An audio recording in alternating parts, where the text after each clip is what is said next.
Well, all right, folks, it's 4 o'clock.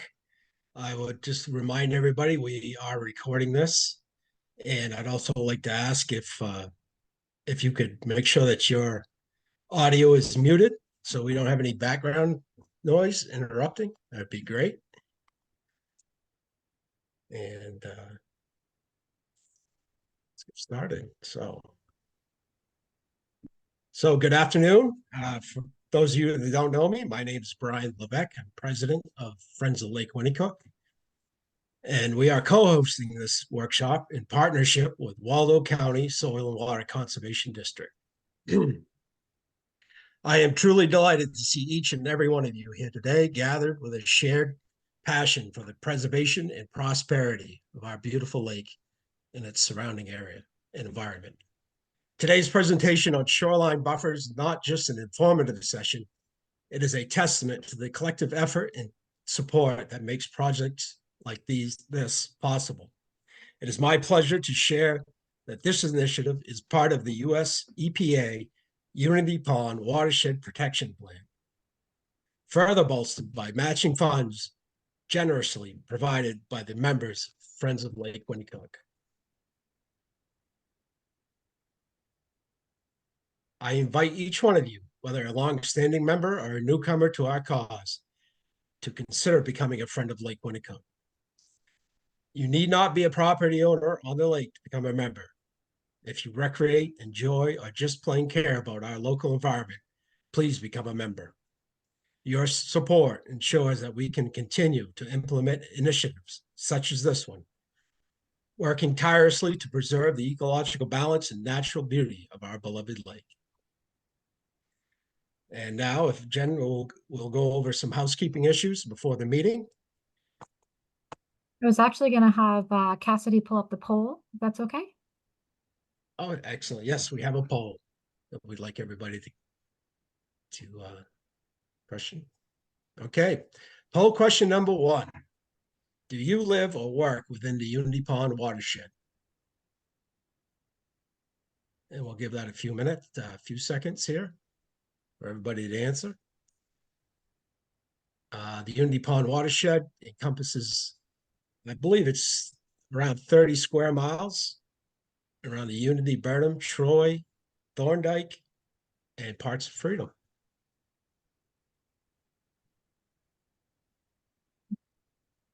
Okay, I think we can close the poll. Okay. And we have a 31% yes and 69% no, with a total of 16 people answer. Share those results. All right. Okay. Jen, if you'd like to pull up that housekeeping slide. Okay. All right. A little bit of housekeeping. All attendees are on mute with no video. We do that for just for background noise and whatnot. We use chat for general information to share with the whole group. So down on the bottom of the screen, you'll see a chat button. And if you have any questions that you think of, you can write them down there. And we use chat to ask questions for presenters that will be answered at the end of the presentation. And with that, I will now introduce our presenters. And first off, we have Jen Jespersen, is owner of Ecological Instincts, a small Maine-based environmental consulting firm that specializes in watershed planning and restoration projects. Jen is a certified lake manager, working with municipalities, lake associations, and watershed groups across the state to help protect lakes, one shoreline and gravel road at a time. That's right. Jen is the lead author of the Unity Pond Watershed Base Management Plan and is currently assisting the Friends of Lake Winnecook with grant writing to address erosion in the Unity Pond watershed over the next 2 years. So with that, Jen, I'm going to let you take over. Did you want to introduce Andrea as well? Oh, I thought we were going to do that. I'm sorry. And let me do that. Yeah, well, we'll do it now since we started. Sure. And our second presenter will be coming after Jen is Andrea Stevens, is the LakeSmart Manager for Maine Lakes. And she has many years of experience with nonprofit conservation organizations where she has worked collaboratively to engage people in natural areas stewardships and outreach initiatives. She has worked for the Conservancy in New Jersey as the Director of Science and Stewardship, preparing and implementing monitoring protocols for rare plants, animals, and natural communities, working with large groups of volunteers, and leading natural history trips for kids and adults. She was a senior scientist for the Natural Lands Trust in Pennsylvania, coordinating hands-on workshops and writing natural land stewardship and forestry plans for public and private landowners. Since moving to Maine, she has coordinated projects involving volunteer education and outreach and land stewardship for the Cathants River Education Alliance and the Harpswell Heritage Land Trust. Andrea holds graduate degrees in plant ecology and environmental management. There, and with that, Jen, I'll let you get started. Okay, thank you very much. Welcome, everybody. I want to start by providing an overview of today's presentation, starting with a case study of Unity Pond, which is the reason this presentation came together at first. So if you don't know about Unity Pond, you'll know a little bit more about it today by the end of the talk. And then I'm going to talk about the benefits of buffers and of native plants and turn it over to Andrea to talk about LakeSmart and techniques for building resilient shoreline buffers. And then we'll have some time at the end for folks to ask any questions you may have about the presentation or other questions you might have about lake shorelines. So Unity Pond is located in the central Maine towns of Unity, Troy, and Burnham. You can see the town lines go right straight through the middle of the lake. And the watershed is quite large, 30.3 square miles, and it has these three big branches draining three large tributaries. And you can see these extensive areas of wetlands, which is marked by these hash marks. Those are the wetlands. The lake itself is pretty large, as lakes go in Maine, at over 2,500 acres. It has a maximum depth of just under 40 feet, or about 12 meters, and an average depth of 7.5 feet, or about 5 meters. And the watershed is unique in that there were some hydro modifications on the south end at the outlet where the water comes out. So because of a building of a train trestle, many years ago. And so now there's this larger watershed that you can't see in this picture called Sandy Stream that has a lot of agriculture in the watershed. And during periods of high rainfall, precipitation, Sandy Stream can back up into Unity Pond rather than continuing on to where it should be going. So they get additional watershed runoff from their neighboring watershed in some instances. So Unity Pond's on the Maine DEP's list of impaired lakes because it does not meet state water quality standards. And the bottom line is that Unity Pond has a phosphorus problem. We're going to talk about phosphorus a bit today. There's just too much phosphorus in the lake, which results in these nuisance algal blooms during the summertime. And this results in reduced water clarity. 2 meters is what DEP uses to kind of reference when a lake is having an algal bloom. And that's pretty common. I'll show you a slide in a minute of what that looks like for Unity Pond. They also have severe loss of dissolved oxygen in deep areas of the lake in the summertime as a result of that decaying algal bloom takes up oxygen during decay. And then that results in an increase and release of phosphorus from the bottom sediments. The phosphorus has been stored up in the lake over time. And so they have kind of a double whammy with phosphorus coming in from the watershed and phosphorus coming in from the bottom of the lake sediments. So this is a chart showing the Secchi disk readings from the 1970s to about 2021. And the green dots indicate the average water clarity for that year. So you can see that in the 1970s through the 1990s, water clarity was declining pretty rapidly. And then around 1990, it sort of hit this plateau, this sort of new normal, this new trophic state, this new way that the lake was producing algae, and it's kind of stayed on that trajectory for decades. So everything above this red line, including these gray dots, which are all the samples, indicates that there was an algal bloom occurring. So 32 of 41 years on record when this analysis was done. They were having algae blooms.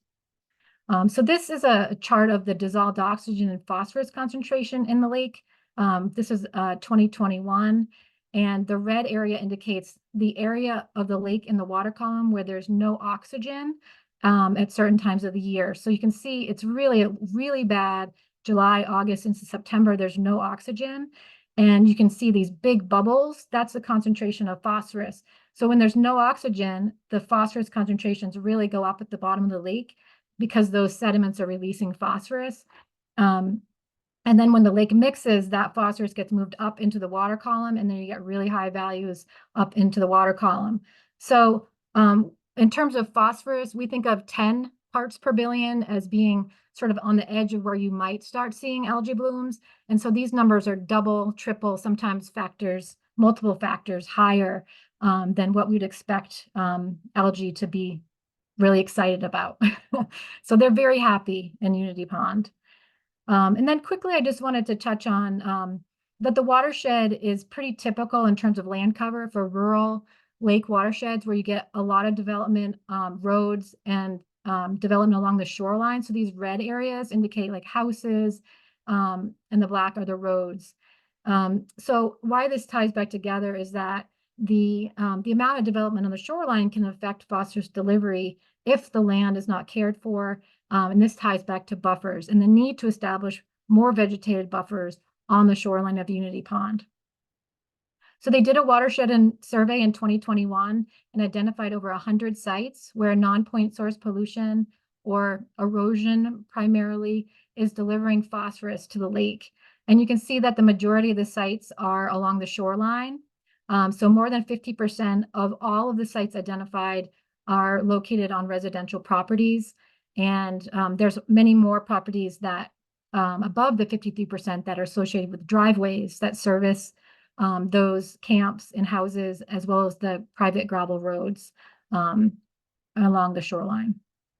So these are just a couple pictures of some residential properties that were documented as having soil erosion and lack of buffers. So you can see that there's grass that comes right down to the edge. There's no buffer, and so there's nothing to stop rainwater to be flowing across the landscape, and then you end up with soil erosion on the shoreline. So there was a 2-year study at Unity Pond, and Friends of Lake Winnecook and Waldo County Soil and Water kicked off their 10-year watershed management plan in 2023 with a goal of reducing phosphorus in the lake by 8 parts per billion. That's a big number. It's going to take a lot of work. It's going to help them to reduce the probability of having algal blooms, but in no way fully restore the lake. But there's a big emphasis on restoring shoreline buffers as a part of this work, along with a lot of other work that needs to be done. So the 319 grant that they're working on right now would be to address these sites that were identified in the watershed survey. So between Andrea and I, we're going to barely touch the tip of the iceberg today in terms of the numerous benefits that shoreline buffers provide, but we'll give you a taste of what's possible and resources that you can use to create your own beautiful, functional, beneficial buffers. But ultimately, the goal of this presentation is to help you better understand why buffers are important and hopefully to inspire you to plant buffers on your own property, whether it be on a lakeshore or a stream or a wetland. So what's a buffer? I'm kind of assuming you guys know what buffers are, but maybe you don't. But an undisturbed or restored natural area consisting of native vegetation and uncompacted soil that separates or buffers, I think that's where the word comes from, the lakeshore from developed land areas. It's ultimately the transition zone between the lake and human activity, and it's the last line of defense for preventing stormwater from getting into the lake. So Andrea is going to talk in more detail about what makes the most effective buffer, but generally the best buffers have multiple layers, including trees, shrubs, and ground cover. And in Maine, we have shoreland zoning laws that limit the types of activities that we can do within 250 feet of the lake. So let's talk a little bit about why buffer depth matters. During a typical rainstorm, if you have only grass between your camp and the lake, only 18% of that rainwater would get infiltrated into the ground, and 82% of that would run off into the lake. And then if you put in a 100-foot buffer, we now see 73% infiltration and 27% runoff. But the difference is that 27% is now filtered by the vegetation that it's running through. So the smaller your buffer, the less capacity it has to filter polluted runoff. And that's even more important these days where we're having these great big storms, to have that buffer to filter and slow down that water that's coming out of the sky. So buffer width should be adapted based on local conditions. So for example, if your property is located on a really steep slope, or you have shallow soils that don't do a good job of infiltrating water, then you want to increase the width of your buffer to allow for more infiltration. So in Vermont, they've developed guidance for minimum and maximum effective buffers for a variety of conditions. So this graph is showing you in the blue what they would consider the minimum in blue and the maximum effective buffer width for all these different parameters for shoreline stability, habitat, and then specifically for different types of wildlife, birds, salamanders, turtles, etc.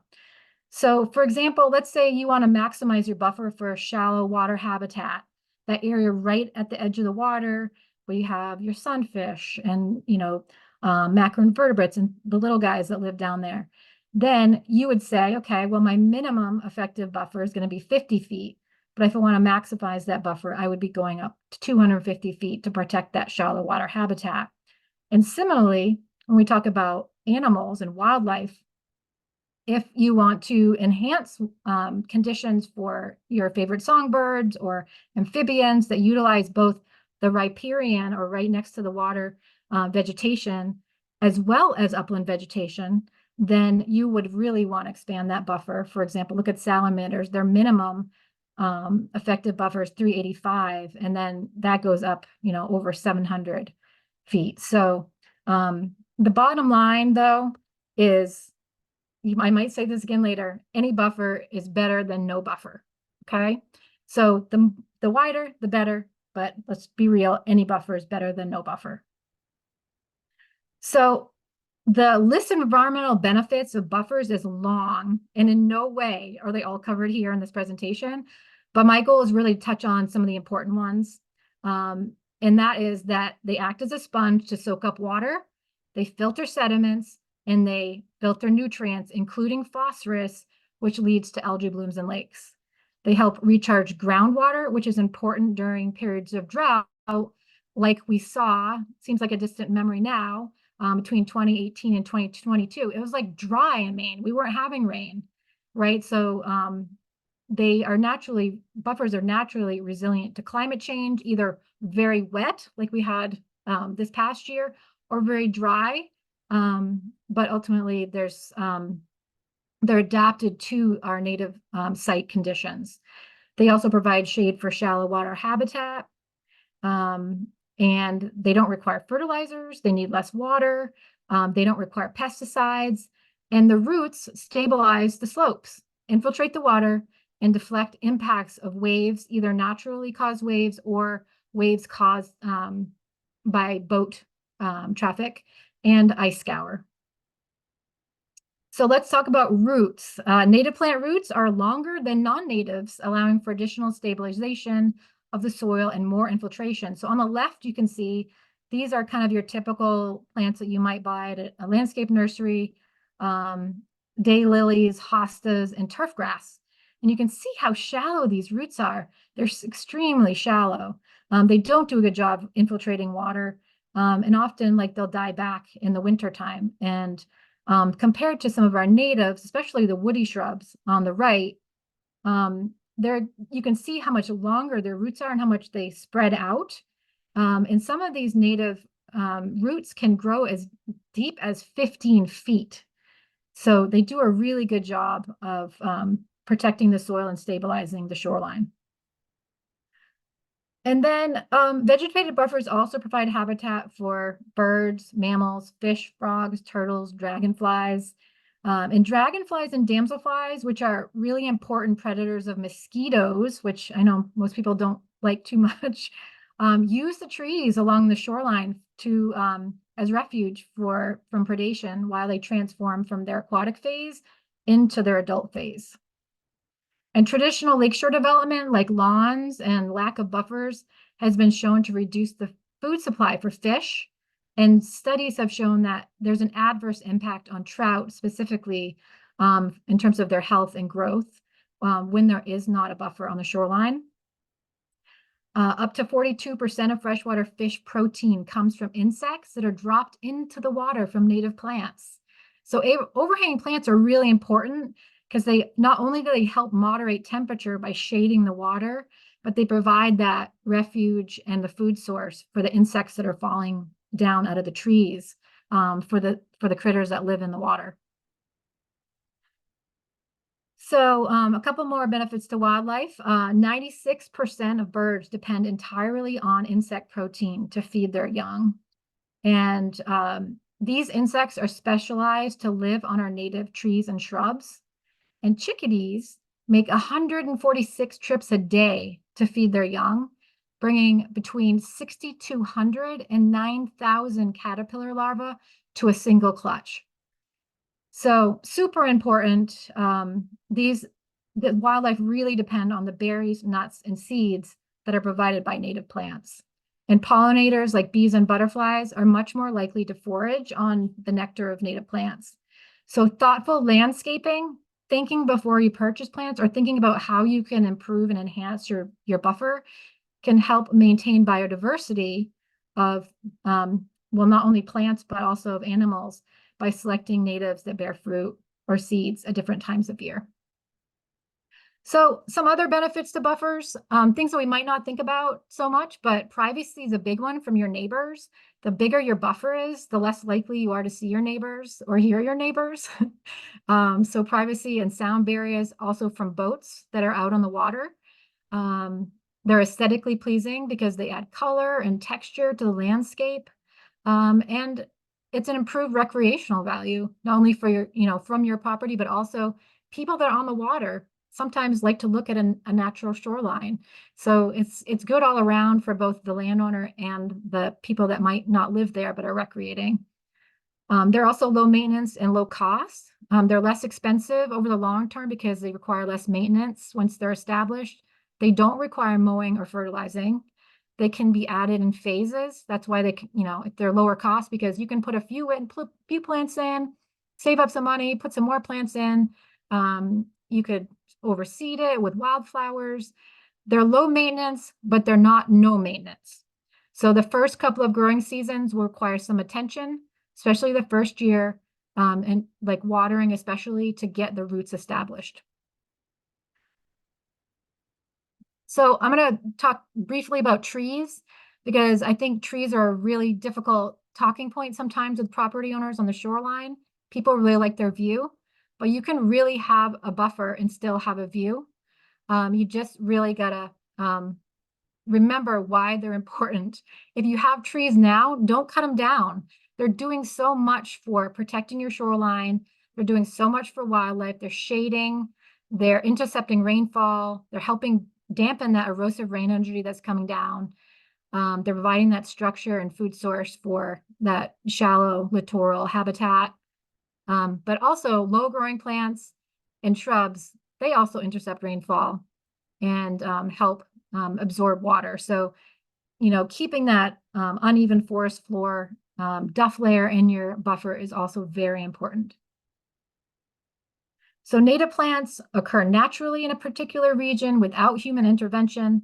They developed over hundreds of thousands of years. They know what to do. They know how to do it.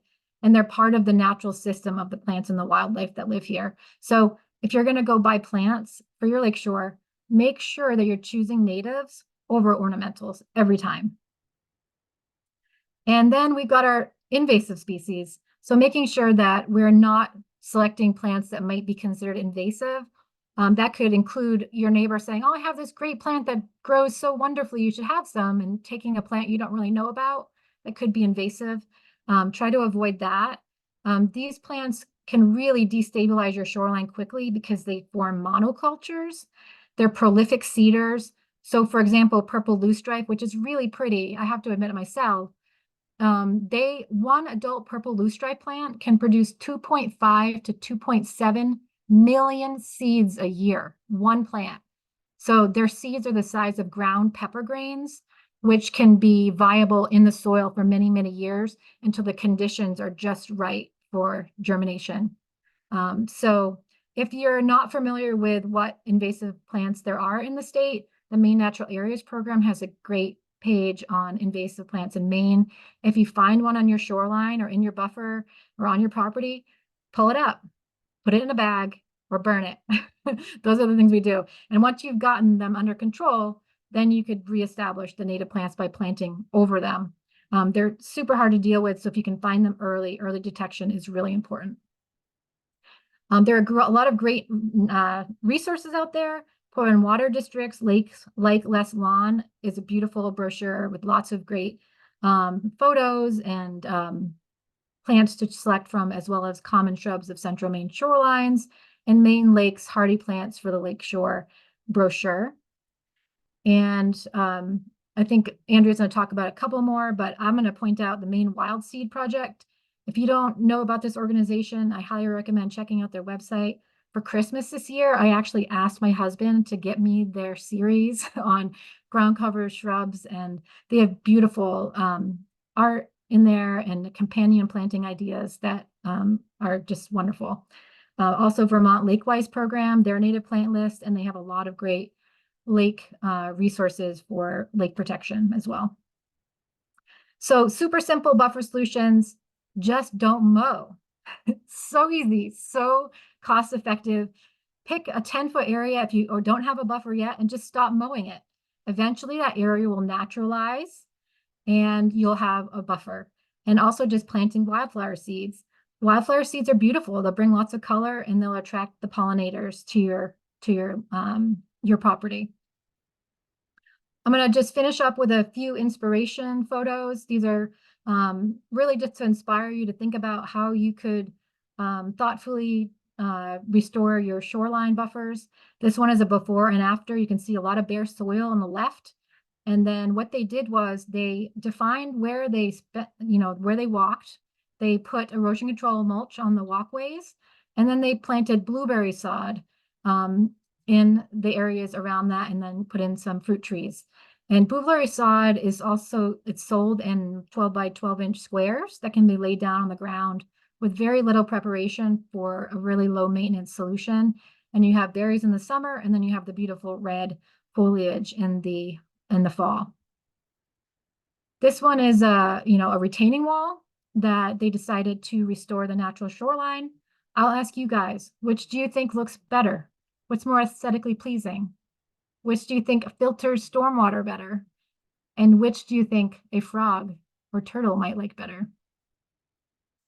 This one's super easy. These guys just wanted a more manicured buffer. So they pulled out the grass and they put in some native shrubs and then put the erosion control mix around the shrubs to help get their buffer established. They can add to this over time. They can bring it farther back over time, but this is a really great way to just get rid of some lawn and start getting your filtering going. This is a project, another blueberry sod project, where they put in core logs. This is a coconut fiber material that's biodegradable. It's used to terrace the slope on steep slopes, and they interplanted it with blueberry sod and erosion control mix in the bare areas between. This is at George's Pond as part of a 319 grant, as is this project, before and after of an eroding shoreline. What we did on this property was pack it in with some, we had some core logs, some rock to stabilize the core logs, super humus, which is a finer grade of erosion control mix. And then they transplanted some little shrubs and native wildflowers from elsewhere on the property up the slope away from where there wouldn't be any damage.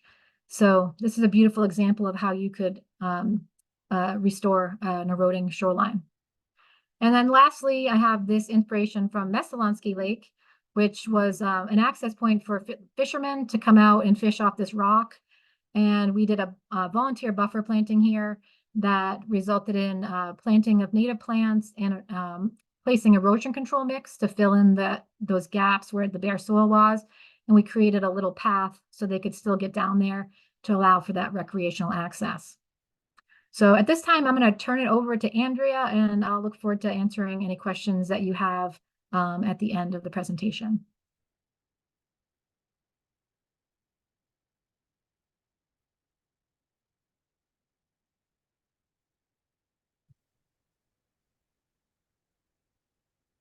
Okay. Let me just get some of these.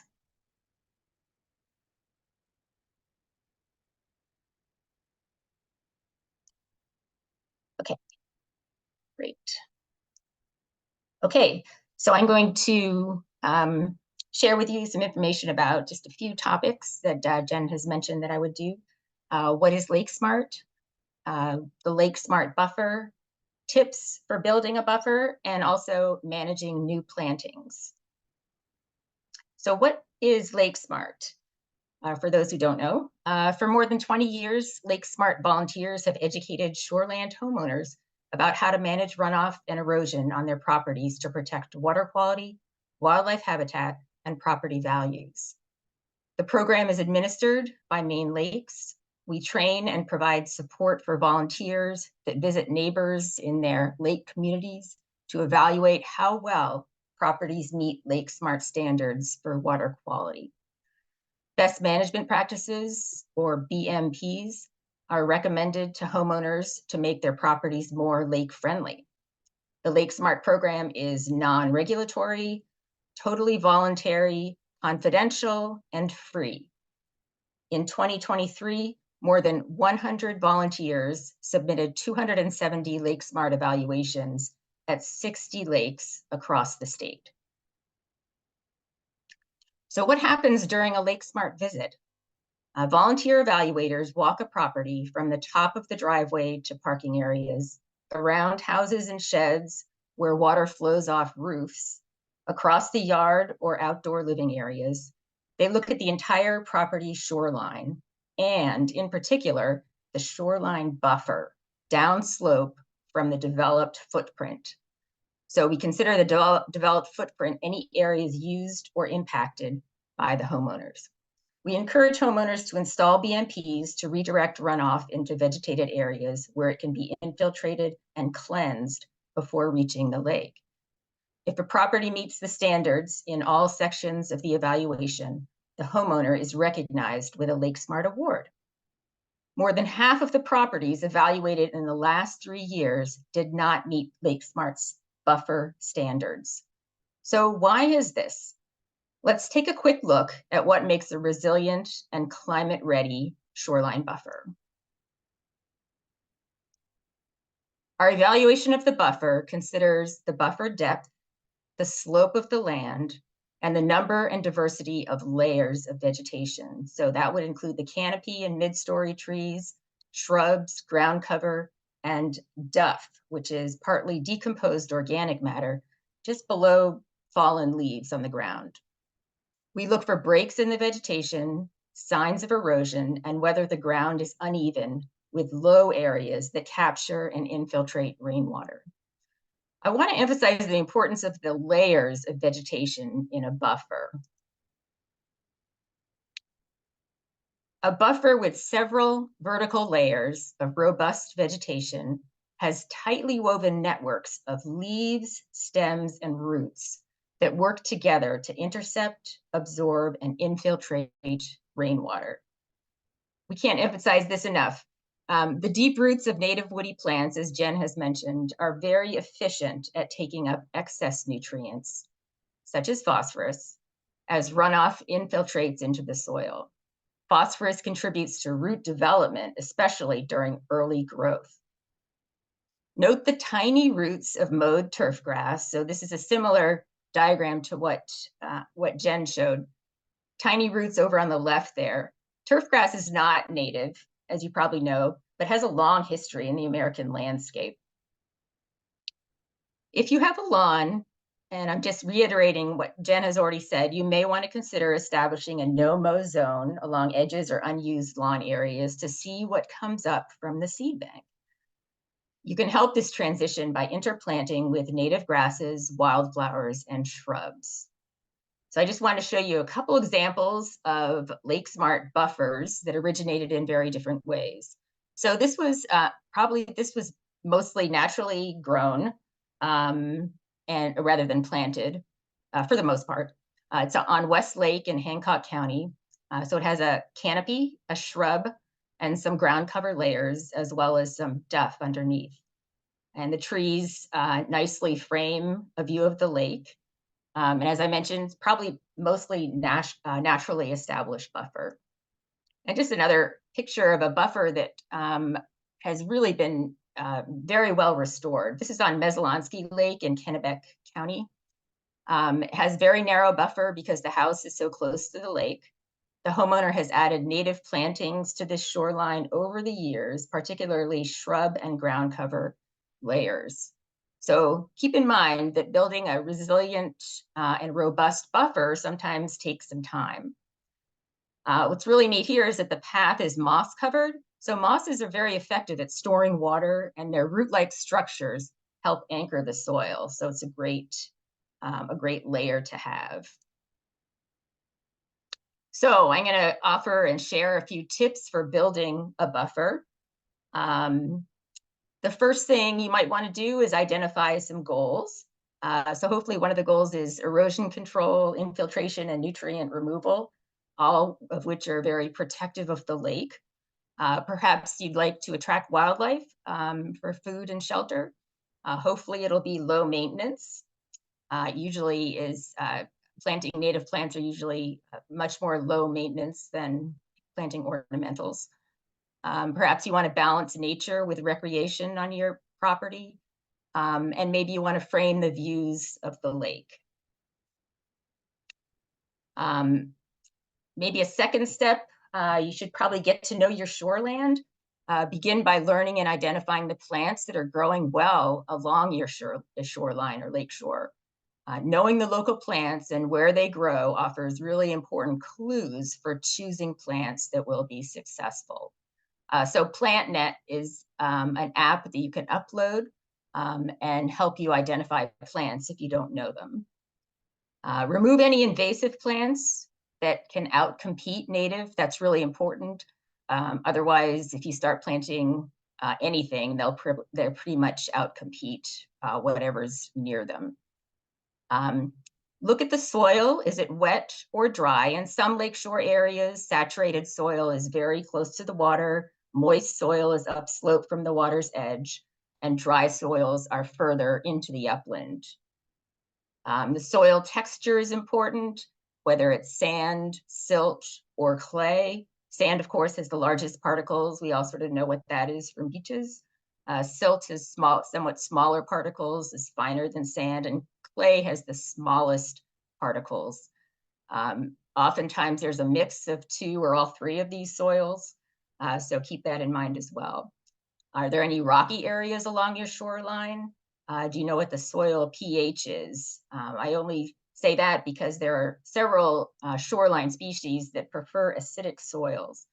And you can get a soil test, which will tell you this as well as a whole bunch of other things through the University of Maine Cooperative Extension. And also, how much sun does the shoreline get? Is it full sun, part sun, or shade? Full sun would be more than about 6 hours a day. Shade would be less than 3 hours. So what's the situation on your shoreline? So much of this information can be entered into an online plant finder that matches environmental conditions and anything you may have preferences for example, the flowers, color of flowers, color of fruit, wildlife potential. And it'll come back with just the right plants for what you want to plant your buffer with. So it's pretty cool. Let me just let you know about a couple of those. So Native Plant Trust, which is an organization in Massachusetts that pretty much covers all of New England, the native plants, and a lot of resources, and they do some research there. You can filter a search by whether you want it to be a tree, shrub, ground cover, what kind of sun exposure you have, what's the soil, how moist the soil is, what wildlife are attracted to a plant, flowers and fruit colors. It just goes on and on. Once you sort of put in all that information that you have on your site or that you would like to have in a plant, it'll provide, it'll spit out, you know, a list of plants that that you can choose from. And a second native plant finder is the Maine Audubon Native Plant Finder, also very good, Maine-based here, so also a really good resource to use. Another source of inspiration as you plan your buffer is a resource called A Guide to Healthy Lakes using Lakeshore Landscaping. And this is published by the Federation of Vermont Lakes and Ponds. And it's really kind of neat. It's fun to look through. It provides design templates and easy to use planting plans for creative buffers with very enticing names like the Edible Beech Eden, Lush and Leafy Lane, Pollinator Meadow, and a Riparian Woodland, and several more. But if you prefer not to take a deep dive into plant finders or templates, I have a few suggestions for resilient native shrubs and ground covers for your buffer. So shrubs and small trees provide a great foundation or sort of an anchor for restoring a buffer, for starting to you know, think about a buffer. Native woody species are some of the highest performing plants, providing many ecological functions, as Jen has pointed out. Once a woody structural layer is established, you can easily fill in spaces with ground covers. There are several shrubs that grow along lake shores that are well adapted to both wet and dry conditions, also to different levels of sun exposure, and are often available from native plant suppliers. So just to mention a few, I'm just going to go through a few slides here. Black chokeberry is a tall shrub. It's great for soil stabilization, and birds are attracted to the berries in the late summer and into the fall when the leaves turn red. Chokeberry grows in wet, moist, and even dry sandy soils, really, really adaptive, and forms colonies as shoots sprout from below ground rhizomes or modified underground plant stems. The shadbush or serviceberry is a small tree. It has early spring flowers that appear before the flowers of most other plants. So I'm always very excited to see their flowers because I know it's spring. Hosts more than 100 butterfly and moth caterpillars and is pollinated by hummingbirds, butterflies, and bees. And songbirds are attracted to the red berries late in summer. So there are a few historical accounts and stories about this lovely tree. For thousands of years along the Hudson River Valley, the bloom time of this small tree coincided with the massive spring shadfish run up the river to spawn. Kind of neat. Meadowsweet is a much lower shrub, very versatile again, low growing in clusters or colonies and great for wildlife cover, and offers a solid structure for nesting birds. The white foamy flowers attract a diversity of insects, wasps, bees, weevils, and even ants. And the tiny seeds feed mammals in the winter. Maple leaf viburnum. Viburnum is a very popular shrub to use, sort of a medium-sized shrub. The leaves are shaped, as you can see, like red maple leaves, and they also turn red and purplish in the fall. The dark blue, sort of black, fleshy fruit attracts many birds, and the structure of the plant offers good cover for ground nesting birds. So the larval host, it's also a larval host to many butterflies and moths. And there are 4 other viburnums that are native in Maine. A couple of them can also be used in buffer areas, so it's a good shrub to use. And then the popular blueberry, high bush blueberries, as you know, is kind of a medium shrub. It is a keystone plant, so blueberries are keystone plants. So keystone plants are native plants critical to the food web and necessary for many wildlife species to complete their life cycle. Without keystone plants in the landscape, butterflies, native bees, and birds would not thrive. A remarkable 96% of our terrestrial birds rely on insects supported by keystone plants. So keystone plants have been popularized by entomologist Dr. Doug Tallamy and are sometimes referred to as native plant superstars. So of course, blueberries are for people and wildlife. Blueberry species feed caterpillars of more than 200 moth and butterfly species. And blueberry actually is one of those plants in the heath family, which prefers acidic soils. So I mentioned that would be a good idea to know if your soils are acidic. The sweet pepper bush, one of my favorites, sort of a medium shrub. Interestingly, wild populations of this shrub are rare in Maine. Southern Maine is at the northern end of its natural range, but it does, if you plant it, it will grow further north. The sweet pepper bush has fragrant flowers. Pollinators include butterflies, bees, and hummingbirds, and it does provide seed in winter for the birds, sort of a multi-stemmed growth habit, so it spreads pretty nicely. Button bush is really cool. It's a tall shrub and very wetland tolerant. It's often very near the water. The flowers are oddly spherical and attract pollinators such as fritillaries, swallowtails, skippers, and others. There are many native bees that also visit the button bush. And just this last one doesn't look much like a shrub, but it's elderberry. And these are live stakes. So on the left, these are, I can tell you what live stakes are in a minute. Elderberry was planted on April 8th. This live stake was inserted on April 8th, and 5 weeks later, you can see some sprouting of leaves. So live stakes are dormant woody plant cuttings that are inserted into the soil and able to re-sprout remarkably. They're effective, low cost, and I think very underutilized approach for restoring shoreland vegetation, especially on steep or rocky banks with little soil disturbance. So stakes actually need to be harvested and planted during dormancy and when the ground is not frozen. This would be either in late fall or early spring. And there are a limited number of shrubs capable of live staking, and obviously including this elderberry, red osier dogwood, silky dogwood, and a few others. So friends and neighbors can be good sources of plant material, especially if they prune their shrubs in early spring. And there are just a few nurseries that sell live stakes for you at the right time of year. So to fill in your buffer of, if you're starting it with some of these shrubs, you can fill in sort of the areas between shrubs with some ground covers. And here are a bunch of ground covers. I'm just going to talk about a few of them. They're arranged here by the top one on the left is bearberry,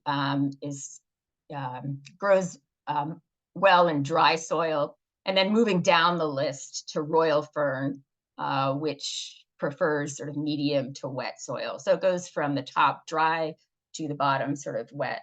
So bearberry is a low shrub.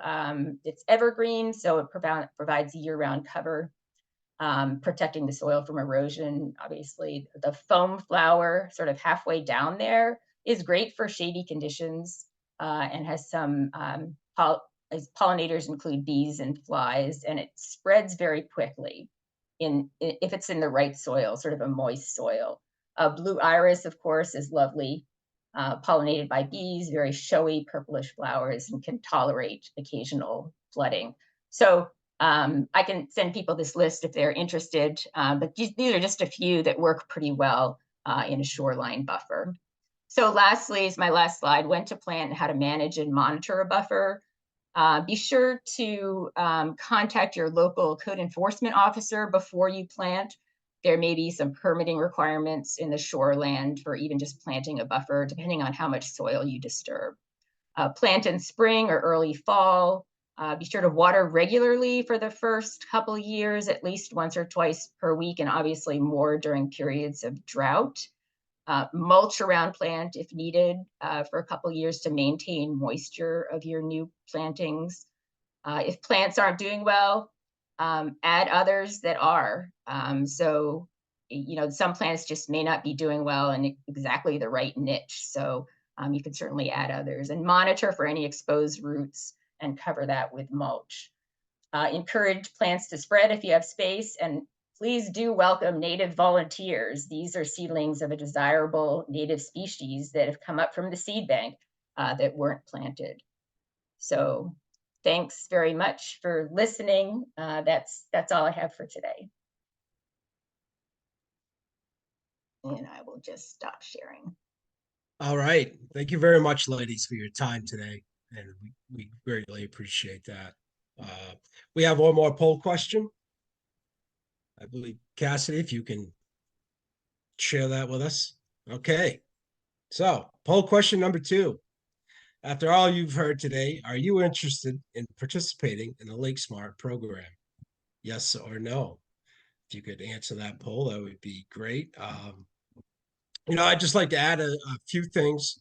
Some of the slides we've seen, you're looking at the stereotypical perfect buffer. And, there are properties out there that just aren't going to be able to do that.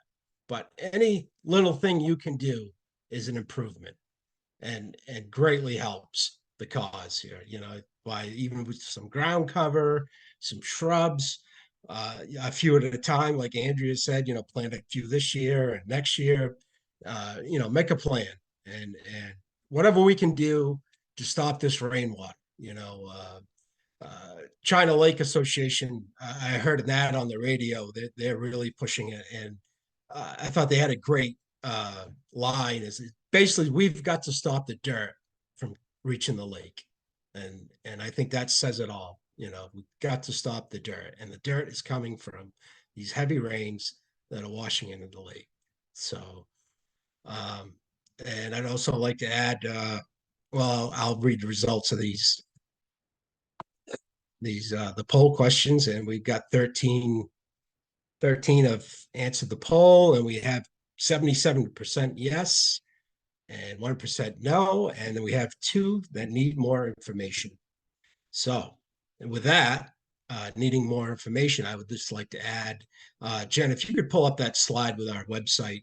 Our website, we've tried to build a great website, LakeSmart page on our website. It's lakewinnecook.org, and we have pretty much borrowed a lot of slides from the LakeSmart program, and we've added a few of our own. There's a sign-up sheet on our site. A lot of resources. We spent a lot of time building this, and we encourage you to use that. Also, I'd like to add, give me a moment, bear with me.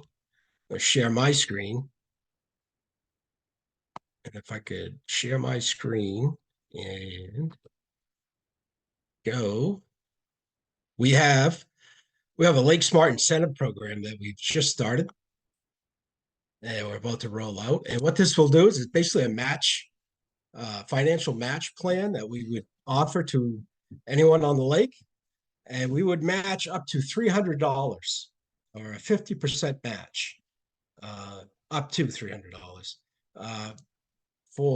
To assist and partner with shoreline landowners to address some of the stormwater runoff issues that contribute to the pollution problems. And so again, it's 50% match per household up to a maximum of $350. So one example, if your total project costs came in at $189, the Friends of Lake Winnecook rebate would equal $94. Now, if your project went to $700 or more, our maximum, we would rebate you $350 for submitted invoices associated with project, i.e. design plans, materials, contractor fees, and permit fees. So this will be up on our website.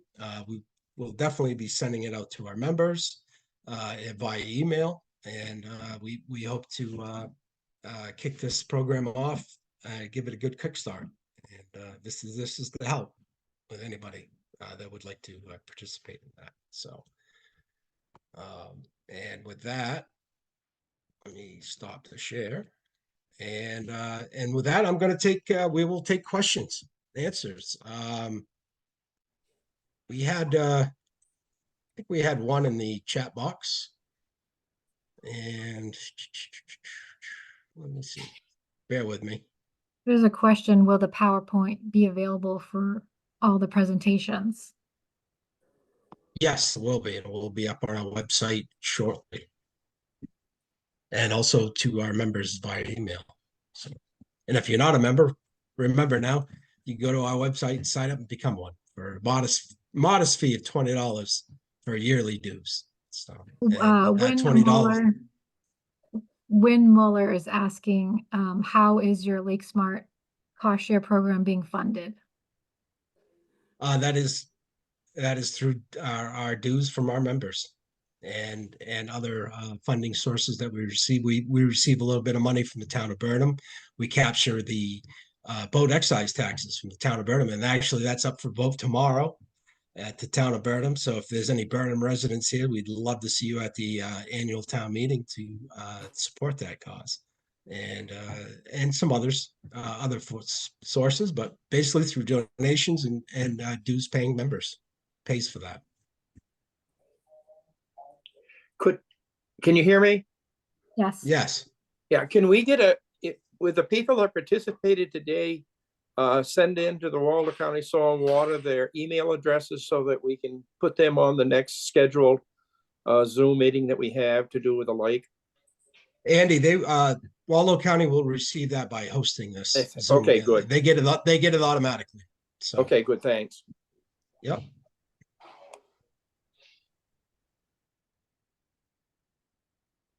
Any other questions from the audience? Do you reach out to lake associations? Many now have Facebook pages, if not web pages. I don't know if the question's for Andrea. Is the question for Andrea, maybe? I know we do. We've kind of co-host like with China Lake, George's Pond. We try to communicate as much as we can with other lake associations.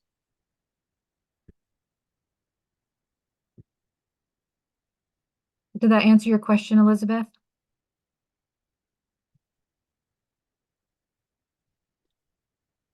Yes. Maybe she said Cassidy. so.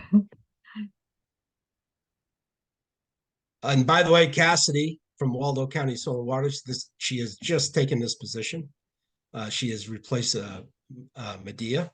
So we welcome her to the fold and look forward to working with her in the future. I win. Okay, I don't see any more questions, Brian. All right, and I just again, I just like to point out that some of these slides might be people are thinking in their head that there's no way that they could put these, let these giant trees grow or not mow their lawns or not rake their lawns, but every little bit that you can do would be a huge improvement over what we have now. Whether it be setting your deck on your mower a little higher, not raking, let that duff build up, and these storms we're getting, they're just going to be the norm, according to all the experts, and we're seeing it. These 3-4 inch rainstorms, it's crazy, and we got a lot of damage from these winter storms on our shoreline from the ice heaving. I'm sure any shoreline owners here can attest to that, and these native plants will help guard against that. These roots grow deep, and they will hold that soil in better, and keep that ice from carving out these giant ruts into our shoreline. So, anything else? Again, Jen and Andrea, I really appreciate your time today. Thank you very much. Thank you. And any questions, folks, you can email us. We will be sending out the recordings. We'll touch back with you. We have your email addresses. We thank you all for attending today, taking the time, and I hope you all enjoyed it. And I know I learned some more today, and I hope you did as well. So, Thank you. thank you very much.